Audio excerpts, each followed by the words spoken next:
Et Mount Area Hills, il y a une superficie environ de 42 hectares. Et nous avons un petit sentier qui fait qu'on peut aller visiter, mais des fois, les arbres ont poussé et c'est un peu difficile. Donc, il faudrait entretenir ce petit sentier.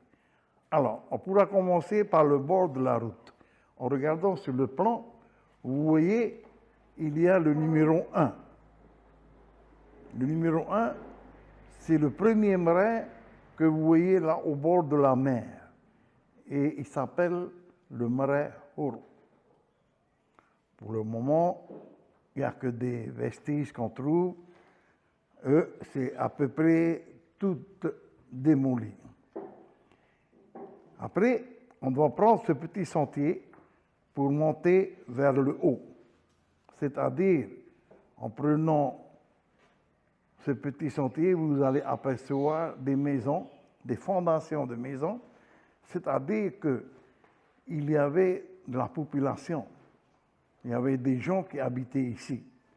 Pour vous dire que dans cette vallée de Mount Area Hills qu'on appelle aujourd'hui, il y avait un endroit exprès qu'on appelle le Teana. Alors le Teana, c'est la partie vraiment réservée à la famille royale de Huahine. Il y a environ 2000 à 3000 mètres carrés de superficie. Et dans cet endroit-là, vous voyez ici, c'est le numéro 33 que vous avez sur la carte. Il y a des endroits où la famille royale pouvait cultiver, faire des plantations de taro, de manioc, tout ce qu'il avait besoin pour se nourrir. Et il y avait des endroits avec des creux où il y avait une enceinte faite avec des cailloux. C'est là qu'ils nourrissaient les animaux pour manger, en particulier des petits cochons, vous voyez. Et il y avait des maisons. Aujourd'hui, on peut voir des fondations, parce que tout a été démoli, tout a été... la verdure a repris toute sa splendeur dessus.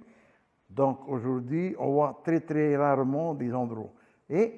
Mais on peut voir quand même des murs, de soutènement, des endroits de poteaux, et même des endroits où ils faisaient la cuisine.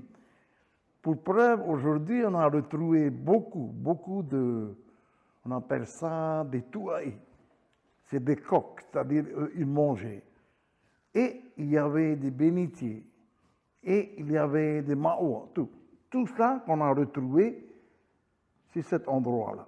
Et même, on a retrouvé quelques pièces des pirogues, des vraies pirogues. On a trouvé dans cet endroit, le Teana. Et c'est pour ça que c'est très important, parce que le Teana, c'est le seul endroit où la famille royale de Huahine, de Mainva, habitait ici.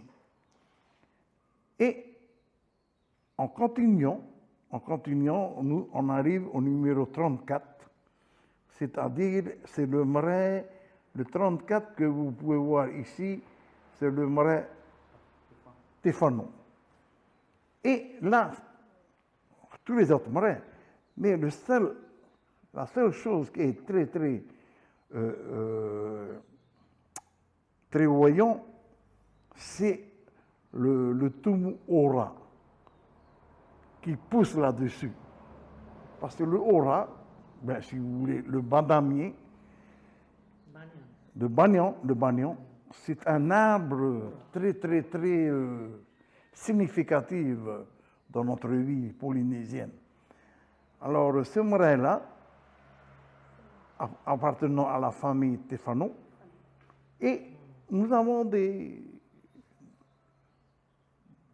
personnes qui viennent de cette famille, qui habitent ici, et Malheureusement, hein, on n'entretient pas tellement, mais nous pensons, avec ce que nous faisons aujourd'hui, on pourra vraiment organiser des entretiens, hein, pour essayer à l'avenir faire un bon sentier qui monte.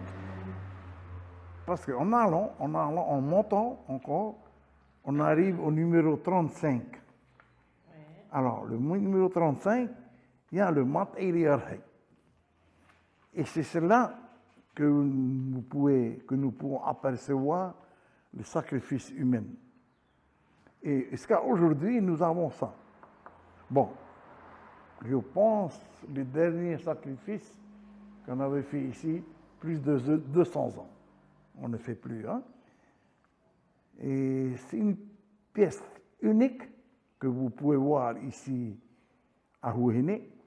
Pourquoi? Parce qu'il y a l'endroit où on dépose le sacrifié, il y a le grand pénou, hein, pour tuer le sacrifié, et il y a le toul qu'on appelle chez nous, après qu'il y ait la cérémonie, le grand prêtre, ils viennent pour se reposer. Et pendant la cérémonie de sacrifice humain, il est interdit aux femmes et aux enfants. C'est seulement les hommes. Et en général, ce sont des prisonniers de guerre, c'est-à-dire qui venaient d'autres îles ou d'autres tribus. Hein.